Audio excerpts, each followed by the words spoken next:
Okay. Hi, hello everyone. So I'm we're so happy you're here. We got some little slides here. So who we are, I'm Penny Jahnke and I'm with the Southeast Consortium in Albert Lea.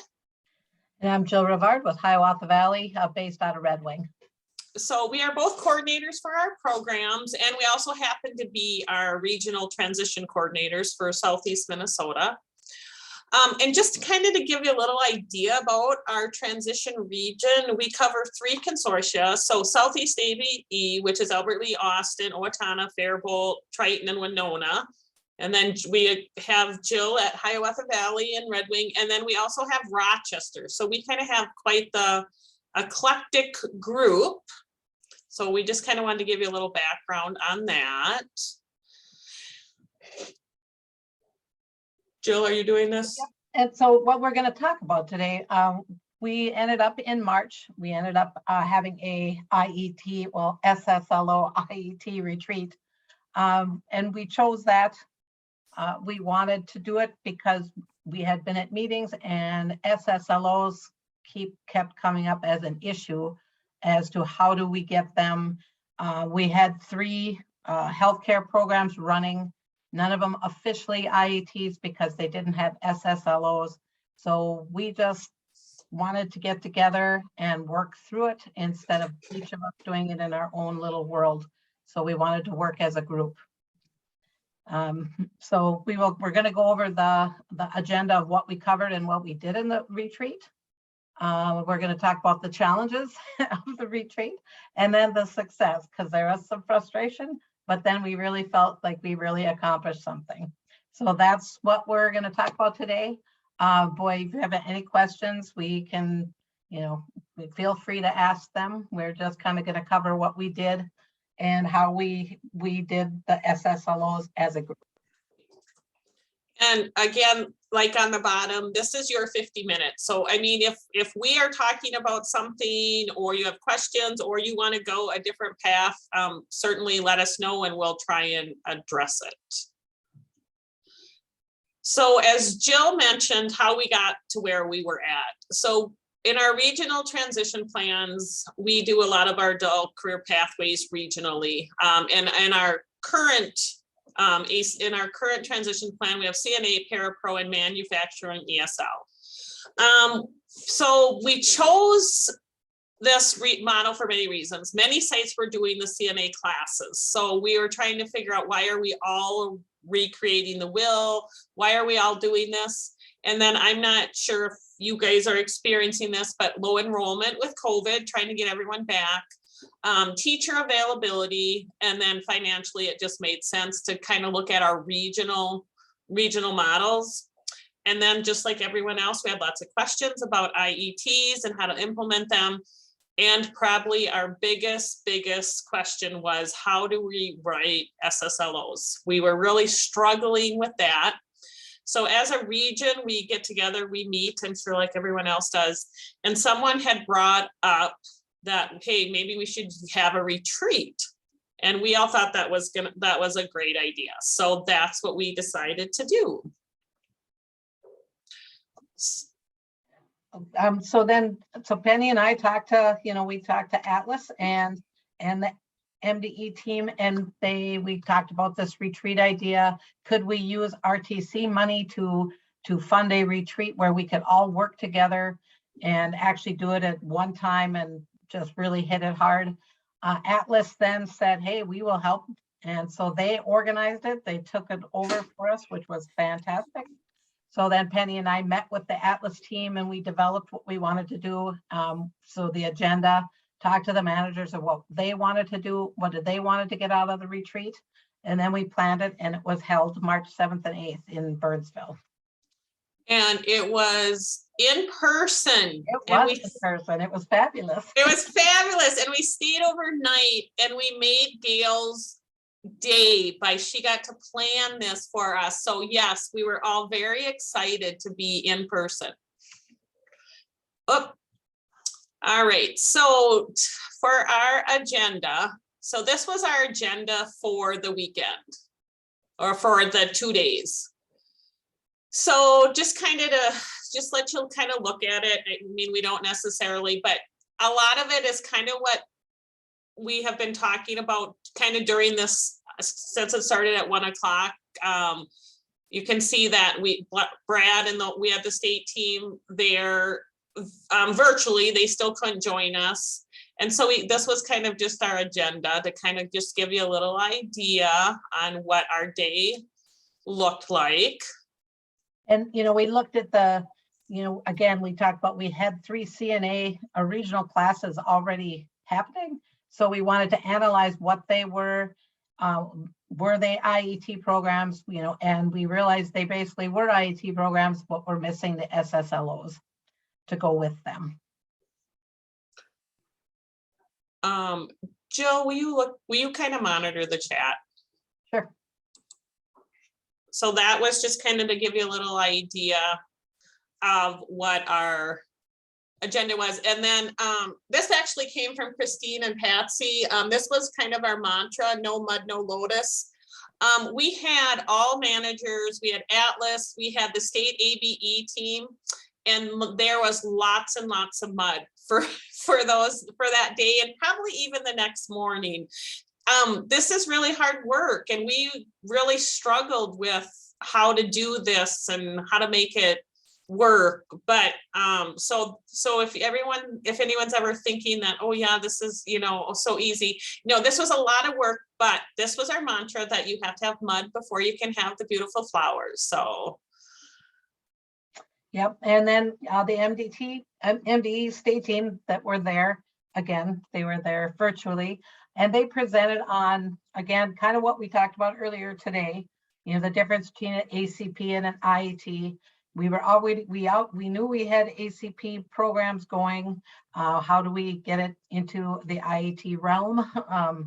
And so again, realizing that we were missing SSLOs to make it officially an IET program. So, and I think at the beginning, Brad and Julie talked about this. I mean, our biggest struggle was kind of distinguishing what the difference was between an ACP and an IET. And then, as Brad explained, and Julie, I mean, really the IET is just part of the adult career pathways. And that was a real hard concept for at least me. And I think it was just a real hard concept for all of us. So we kind of spent a lot of time, and I know that Brad and Astrid and Julie kind of spent kind of a lot of time with us at this point, because I think we still had a lot of questions and we needed a lot of clarifying questions with that. So that helped us. We were very thankful that the state team, that they could join us, because I think it was really important to have their input in this. So we were really excited that they could do this and they presented on this. And then just here, just I'll quick show you. Since we are a very diverse consortia, so I don't want people to think, you know, that, you know, this was just one consortia. So what we did is, so like Albert Lee, we're in the process of right now, in Albert Lee, Austin, and Owatonna, they share the same community college. So not only are we doing different consortia, we're also doing different community colleges in our own transition region. So, and so we have Rochester, we have Southeast, we have Riverland, and Jill, we're at Minnesota State College Southeast. Yeah, so we did, so here was Faribault. So we kind of just went through what all of us were currently doing, because before we could kind of start, we needed to know where we were all at. Because even in our consortia, I think everyone's aware that when you're pulling together so many sites, it's a lot of work to try and keep everyone together. So we looked at what everyone was currently doing.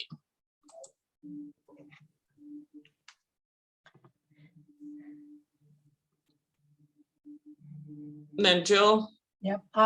And so part of it, again, kind of what we did earlier, or some of you did today, is we spent some time that first day looking at what the IET design toolkit is, how to use it, and then the checklist that was in there. You know, we were sitting at a little different situation where we already had the programs. So we've already had the partners involved, because normally SSLO development, you want your partners involved. So we were kind of just ABE doing it, but we already had that program put together with our partners. So we were using the design toolkit checklist to kind of work through the SSLO development. Yep.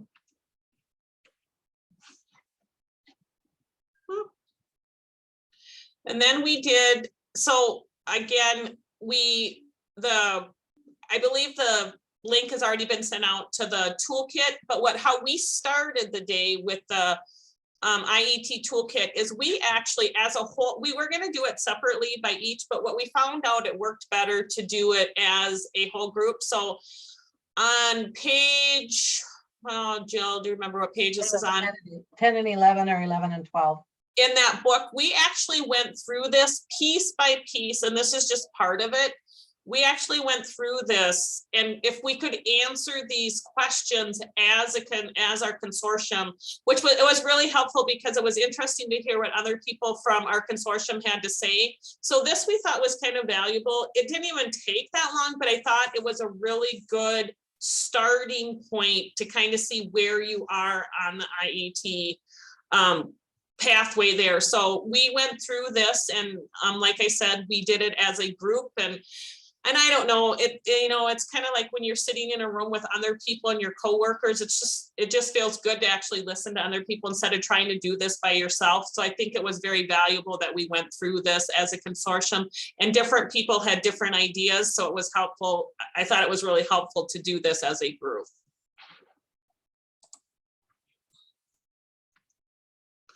So that was pretty much our first day.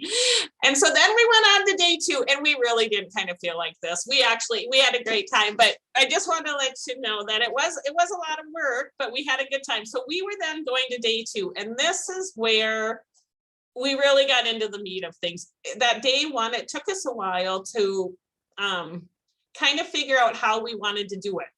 And even, like Patsy and Heather and everyone was part of our team. And I think we were changing things actually by the minute during our retreat, because what we thought was going to work maybe didn't work, or we had different ideas and different questions. So even on day 2, even though we had the agenda set up, I think we kind of changed quite a bit of stuff because it took us a while to figure it out how we wanted to do it. Wouldn't you agree, Jill? Yep. Yep, so Patsy and Christine started the discussion kind of talking about the IET road trip and how you have to have the plan to make the trip successful. And so they were using a wonderful analogy, which we all enjoyed. But that kind of got us started with the topic.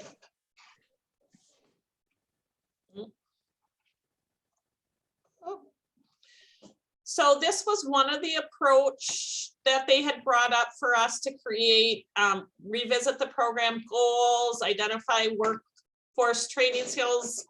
I don't know if people were in the last session where Christine was talking about the mashup. This is kind of the mashup that we kind of started with. And this took us a while to figure out how to get to this point, and like how we were going to do this. So we started looking at this and how we could best do it. And I probably should have went back. So when we were doing this, we chose the CNA part of it because all of us were doing the CNA. So we wanted to start with SSLOs for our CNA programs.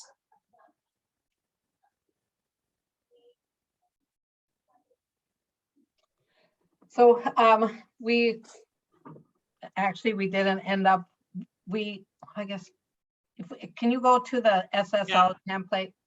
So we, I don't know, Patsy or Kelly or who, Christine, excuse me, who came up with this, but they kind of had this as a template. So here's our mashup again. You have your workforce training skills, competencies, You have the adult content standards, adult ed, skills and competencies, and then workforce prep. And so we were at the advantage of the CNA class has a lot of these already as standards already set up as what needs to be taught in the classes.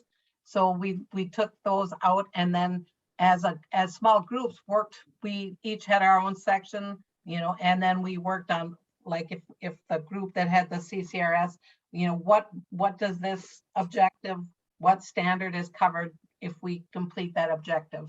So we actually broke out into different groups and worked through these, which was this is where we really got into the work of it, and we really started to feel like we were getting something done. So.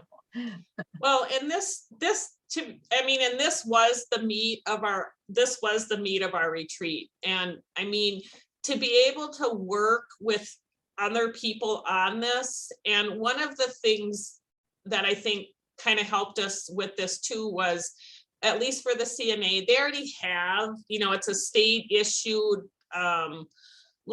certificate, so we could go in and take all the competencies because it's a state one. So then what we did is we actually just broke up into different groups, as Jill said, and then we all worked on all the different components. And we kind of broke up with even different, so like Albert Lee, I was with like Faribault, I was with Jill actually, and then workforce development actually was with us, because our navigator for workforce development for Austin, Albert Lee, and Owatonna actually sat in and is helping us write this curriculum, which was huge because we have a grant with them. So it was great to have her be part of our process with this. And because she has been working with our Riverland partner and the long-term care facilities and Mayo Clinic. So it was really good to have her be there. So we felt really lucky that way. And it was just, this is really the hard work, what we did. And it was really nice to be able to kind of go over this with everyone and kind of really tweak it, because what we did is we looked at all of this and then we would go ahead and do our combined learning objective. Yeah, and if you scroll down, Penny, then you can see that there were several objectives that we were working on as the group.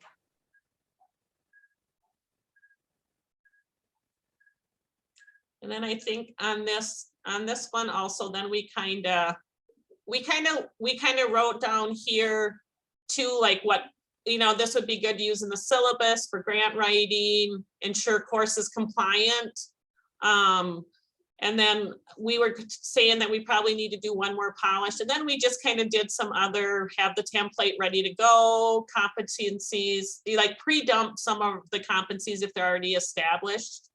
So, and then we also thought it would be, we actually did in this last line, it says include the teacher who is doing this. We actually had a teacher from Faribault who is actually teaching the class come. And that's probably one of the other things I think I would highly recommend is when you are doing this, that the teachers bring definitely a better perspective because they're the ones who are actually teaching the class. So it was wonderful to have a teacher who's actually teaching. We had two teachers actually who came with us because a lot of us are the coordinators or managers. So it was good to have a teacher there because they gave definitely a different perspective and helped us do that. All right. Oh, and then yeah. Yep, and then we all regrouped I mean, there wasn't that many of us. We were trying to count, probably what, 18? I think 18 maybe of us. 12, something like that. So then we came back together and then put it into the template, walked through it, made a few more changes as a group. So again, this is where we really started to work together, and this is where it got fun, and this is where the lotus flower came out. So because we could actually really, I think all of us were starting to see what it all meant. And you know, it's funny how you have to put your hands in it and actually do the work to really understand, you know, what you're trying to accomplish. Well, and one of the things I think that we probably probably didn't talk about at the beginning more that we probably should have too is we had met a lot of times before this, I'm sure, just like everyone else. And we kept thinking, you know, what are these SSLOs? I still don't understand the SSLOs, you know? So, I mean, we kind of just kept, for better lack, we just kept kind of beating our heads against the wall every time we met. And I think we were all a little frustrated. So we just decided to say, hey, we just got to do this. We got to start, you know, we got to do it. Let's do it so we can do it together. And this was a really great, I mean, I think we all felt really good when we were done with it. But, you know, I mean, it took time, it took planning, but it was really worth it. And as we mentioned earlier, the first day and even the second day, we experienced a lot of mud. I mean, even we had that nice agenda and we kind of talked about how we were going to do it. We were going to split people up and we were going to split it up by our different sites. Well, we kept to the agenda, but we did numerous variations on it just because even doing this, we had to modify to make it work for our group. And like, it was difficult to figure out how to put it all together. I mean, we had different, like Christine and Patsy had like different ways you can put the SSLOs together. So we had to figure out what was going to work best for us. I had already mentioned we revised many times. But at the end of the second day, we had our SSLOs for our CNA programs. And then the form was submitted for IET approval. And it was approved yesterday, and we were kind of laughing. Jill and I, when we were kind of going over this, I had put on this slide, form was submitted for IET approval. We haven't heard yet. And as soon as I said that, Jill and I looked back on my email and I got an email from Brad, and Jill jokingly goes, was Brad listening to our conversation over this? Because, I mean, I'm not kidding. It was like 5 minutes after we had just said that I got the thing. So it was approved by the state yesterday. So we were kind of laughing about that. And then I know a lot of people, the biggest thing about doing regional models is the contact hours. We have just decided as a consortium or as a region that if it is consortium money or regional money that pays for the instructor, that the home site gets to keep the hours. So for example, we ran a regional CNA program, which really didn't turn out because of the hands-on. But that was part of our regional transition plan. We just said the money's coming from all of us. So anyone that does, so like if I had a person in there, I would just keep the contact hours. We put that right into our consortium minutes and the region, our transition. And so far it's worked fine. No, I mean, we've kind of come up with, we did for the para pro class that we actually just finished a regional model. Faribault had the teacher. We did a Google Doc and we put the hours, the teacher put the hours in there. And then everyone got to keep their own hours. It's a little bit more challenging to keep track. I think Jill has mentioned before too, you know, we really need to keep who's doing what. And I guess last Friday, Mankato or Southwest Aid, Mankato and those guys talked about the regional. And so that we've actually, all of us were typing last week. I wasn't able to attend, but they were saying this is what, and that's kind of what we've started to do too. We need to talk about who's doing what needs to be accomplished, who's responsible for what. But I feel we have a pretty good start on that. But that's just how we decided. And I know a lot of people have been wondering about the contact hours. And with that too, like the home sites also register the students, they do the testing, they do the pre-testing, the post-testing. We were available for additional help if they needed help. For example, the para pro we have in there that they have to do job shadowing. So I just set it up with my district that they would just obviously job shadow in Albert Lea. They're not going to drive to Faribault. So, you know, it can be done. It takes some coordinating, but it can be done. Yeah, and I like that. I had a student that just completed the parapro.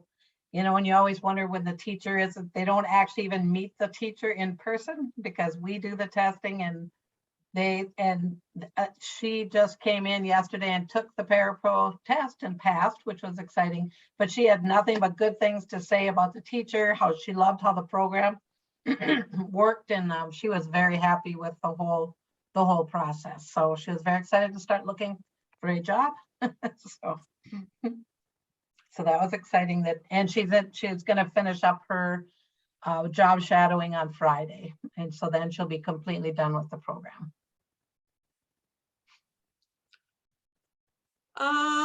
Some lessons learned. We were stronger together. I mean, I think it didn't feel so overwhelming for all of us. We were excited to be together. Like I said, it made the process way less daunting. And for sure, starting with state recognized competencies like a CNA, I'm sure that made it easier. Because now we're going to be looking at the para pro, although on the last session I was just at, it sounds like someone already has done the SSLOs for a para pro. So, and I brought that up with Christine, and I know that Brad and Atlas and everyone is looking at state have a team. Not necessarily that the state team develops the SSLOs, but there's a bank, so no one is starting over, especially for ones that are like the para pro, same thing. There's very specific state competencies that they need to. So we talked about that. So and we haven't talked to Julie about this yet, but we've been speaking to our managers and consortium again, and we want to do this again and kind of do some SSLOs for our manufacturing and also for our para pro, because it's amazing. I mean, we were able to get this done. I mean, we met at 11 o'clock on a Monday, we quit at 5, and then in the morning we started at 8:30 and we were done by 11:30. So I mean, that's a lot of time, but when really in the scheme of things, it really wasn't that long a time. And now that we've got the process down, I don't think, you know, it probably wouldn't take us quite as long. But, you know, there's value in being together. There's value in sharing stories. There's definitely value in being together. So I think everyone had a great time. I think Atlas enjoyed being together with us. And I believe, hopefully, maybe now the state team, I guess I haven't heard, haven't asked, but I thought I had heard that they eventually maybe can get and go to meetings. Brad, Astrid, can you join meetings now? Yes, we are now allowed to join in-person meetings. That's exciting. For now, at least.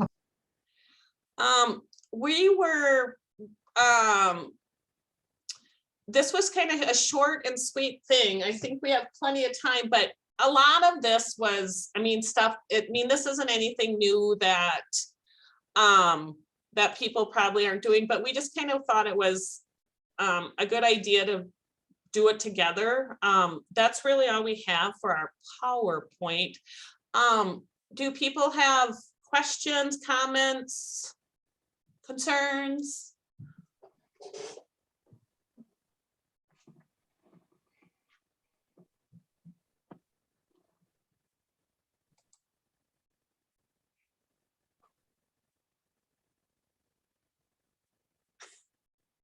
I just read Allison's comment. Yeah,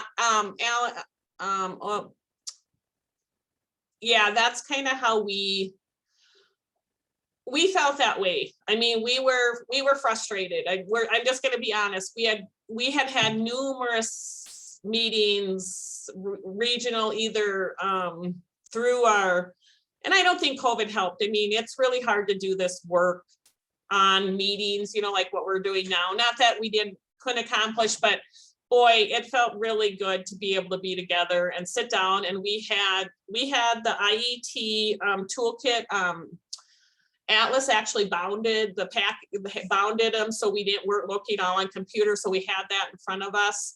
And yeah, I think we felt really good about it, and I really recommend it. And now that Atlas has done it once, we've done it once, and the state team was part of it too. I really think that it would be a great thing for people to put. And I was going to ask Julie about putting it into people's transitions plans for doing that. I'm not sure. Julie didn't want us to do it the last time, so that's why we went through Atlas. I'm not sure if Brad and Astrid have an opinion on that as people are writing.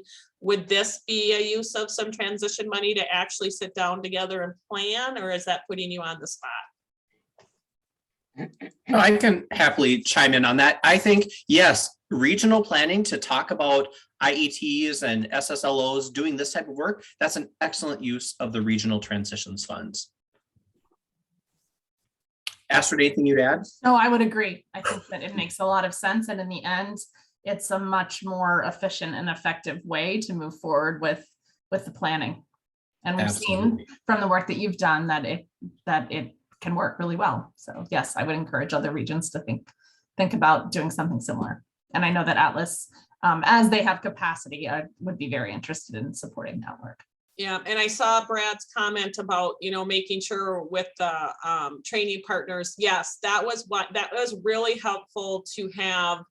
It was really helpful to have Dawn, the navigator who's working with our healthcare, because she actually brought our stuff to Riverland, and she brought our stuff to Mayo and had Mayo look at it and had Riverland look at it to make sure that we were meeting, because we actually are doing articulation agreements for this. So yes, so I don't want anyone to think because that's been also one of the biggest, I think, struggles with people is we're not supposed to be writing these SSLOs by ourselves. So, it really is supposed to be with our training partner and our educational partner. So I just want to make it clear that we did bring this back, or they had already given us, we did a syllabus, and we had, Dawn had sat down with the instructors and with Mayo to make sure that it matched up for what they were looking for. So they were definitely it was just hard to bring them in person to this meeting, but they definitely were part of our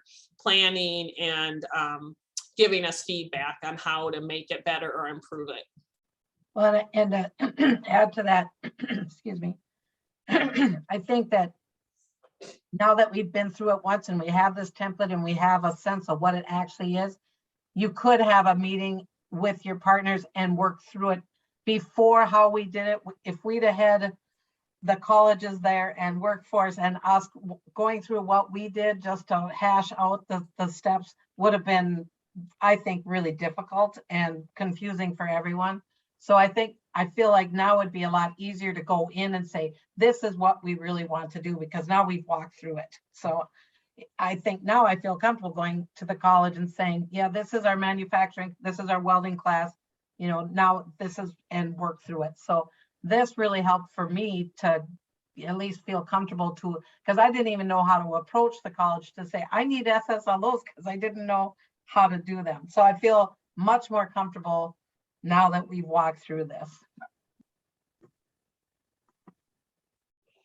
Yeah, I think that's a good point.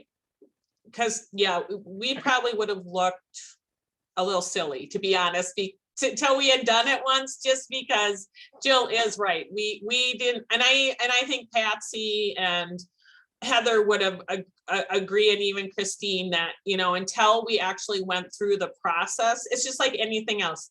You do it once and you write down what you learned. I mean, that's what adult learning is, right? We do it once, we figure out what worked, what we need to get better. So I'm glad we did do it once. And I think depending on where we move forward or other people move forward, yes. I mean, and like I said, Atlas helped us. And if people want to do this as a region or whatever, we certainly would help. And Heather and Patsy, and Christine were very instrumental in helping us. But I think it would probably be easier for them too after they did it once, kind of just like what Jill said.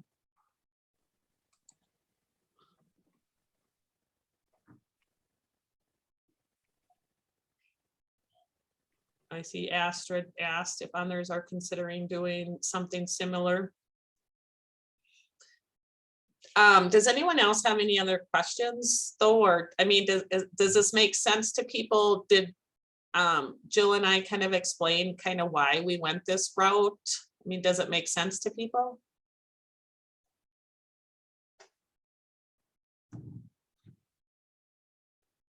Just want to encourage people, we're a small group and we've got a little time. So if you want to raise your hand and unmute, we'd love to hear some voices.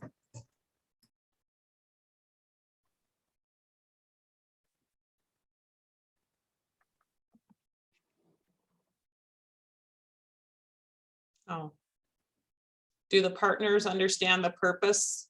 Well, I only can speak for Riverland and Mayo, and yes, they understand the purpose of the SSLOs, just because and you probably, one thing I should have said too is, you know, Rochester is in our region, so they've been doing this for a long time, and they've had the articulated agreement. So yeah, so we've spent a lot of time with Riverland, our community college, going over what the shared learning objective should be.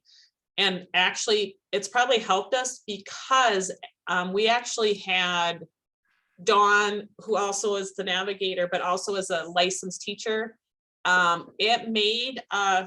She actually joined the class that was taught by our community college. And after she sat in a class, we actually had to come back and work with Riverland to kind of evaluate the SSLOs, because we were probably not teaching what they would have wanted us to teach. So it was a very valuable lesson, because they were going way faster and our students weren't. I mean, they needed to read 4 chapters a day, and I don't think the students knew that. So yes, so at least from our point of view, and we are lucky right now. I mean, we're in a good situation, at least for actually the majority of us. All of us at Southeast ABE and our region actually do have a good relationship with our college. We all have programming with our college, and we all are working with different types of businesses, like Mayo Clinic is with us, and some long-term health facilities. So that's another thing that we probably are very lucky, I guess, because all of us kind of do have a relationship already. So I'm sure if you don't, this might be thinking, but this might be a great way to. Well, I'm sorry, I have a question about that. This is Kelly from Metro South. Do you gather together, you, the college and the employer, and work on these SSLOs together? Because it seems like, you know, it's a 3-legged stool. You want to make sure that everybody is on the same page before you start doing this. Right. Yeah. And that's why I thought, now that we walked through it one time, I feel like now I would feel comfortable to pull in workforce and the college in an afternoon and say, here's what this is, what we would like to do, and be able to explain it. Before, I had no idea how I would even explain what we were doing. We, and Kelly, we have a monthly meeting with the college and Mayo and workforce development and ABE. We meet monthly to go over how things are going, where are we at, what do we need to do. Okay. So we meet monthly. And did you bring up the SSLOs? Did you have the form? Did you sit down together, or did you just tell them about it and then go ahead and do it? No, so at the big meeting, it's like at the big meeting, it's all the administrators, it's the like workforce regional meeting, and then at the smaller meeting, and then at the smaller meetings to talk about the SSLOs, it's the instructor from the local college, it's workforce development, and it's ABE sitting down and doing it. They go over this together. Okay, well, good to know that they're all together. Okay, thank you. Yep. Penny, this is Allison. I just normally you would start with the occupational training objectives first, right? As sort of the kind of the cornerstone. And then you would look at how you can add in the ABE standard supports and the ACES TIF. Correct. Okay.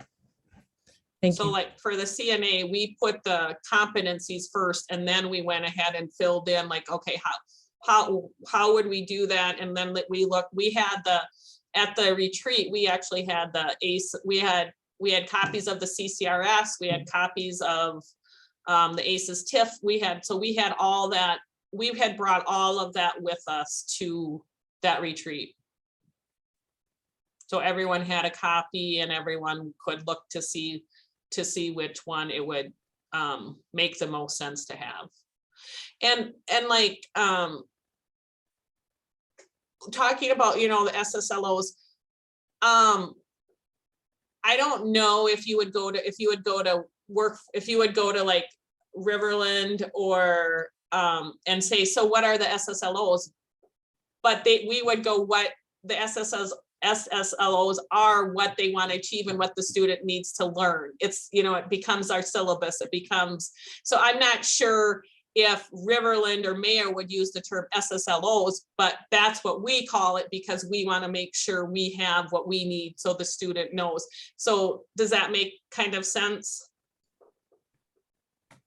That makes sense to me that you have to start kind of with the occupational training since you're working with your partner and then work to, you know, make it AB, you know, helping to add in the CCRS and the, you know, ACES TIF to make it, you know, so students really have that support in the class. So that's kind of the way that we did it too, just trying to start with the occupational learning objectives, which there has to be some. It's in the books, it's in the textbooks.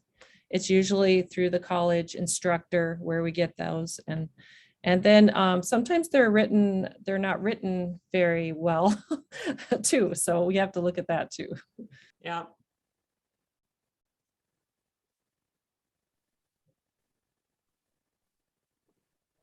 Any other comments?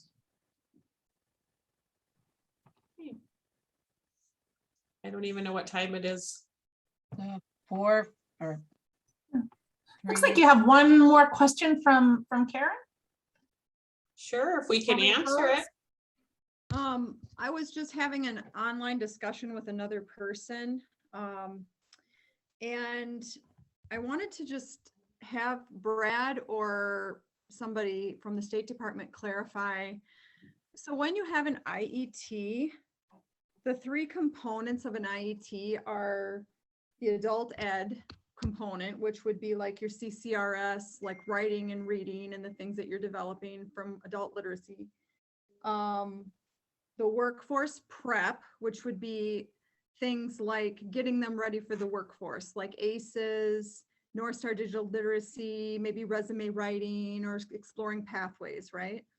And then the workforce training component is the actual certification you get, the actual occupational skills that you get. Does Yes. that have to involve an employer? Do you have to have an employer involved in that? No, it does not have it. Oh, sorry, Karen. I don't know, it's just a little bit confusing because in the past when we talked about like fast track and stuff, we always had employer engagement and employer involvement. And sometimes when I get to that workforce training part, I understand like in healthcare core, the class content itself is the training, like in Para Pro, like learning how to be a paraprofessional and taking that certification test, you know, preparing for that certification test is the occupational training, even though that overlaps with adult ed and CCRS because the content is reading, writing, and math. But I get confused about the employer piece, and I'm trying to explain to someone else, like, you don't necessarily have to have the employer piece. They don't necessarily have to have a job shadow or an internship. But then I thought, wait a minute, like, where is the employer then? Like, does there have to be one? Yeah, great question. So I'm just going to backtrack a little bit with that career training piece. The Yeah. career training is really the skill, like it's part the skills to earn that certification, but it goes beyond that. It's the skills needed specifically for that occupation in order to succeed in that career or in that position. So it's those very specific, it's those specific occupational skills that are needed, not just passing the test to get the certification, but making sure they can do the work. So I just wanted to clarify that piece. Second, in terms of about employer involvement or engagement, I think in best practice with an IET, there will be employer involvement. That is best practice, that there will be some level of employer engagement, collaboration, interaction, maybe even like an employer is helping you think about what that training looks like along with your training partner. Maybe that employer is saying, hey, I'd love to hire a couple of people that are successful as completers and passers of that class. I think best practice says that employers are involved in this process because that way we can make the link all the way into the learner being in the career or in that position. But is it absolutely essential? Like, can you say, oh, I can't have an IET because I don't yet have an employer on board? Not necessarily. You can still have an IET even if you don't have an employer on board. But again, it's not best practice. But we understand sometimes that's reality. Thank you for that. Yeah.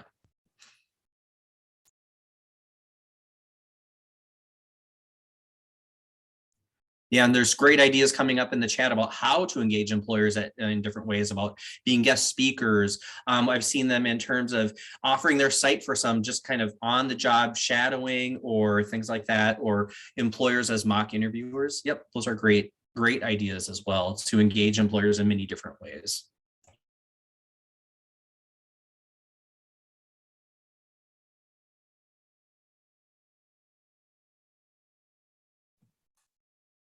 Well, if there aren't other questions, I think our session is just about at time. And I want to thank you, Jill and Penny, so much for sharing your experience and lessons learned working regionally. I think there's a lot to be gleaned from your experience that we can replicate around the state. So thank you so much.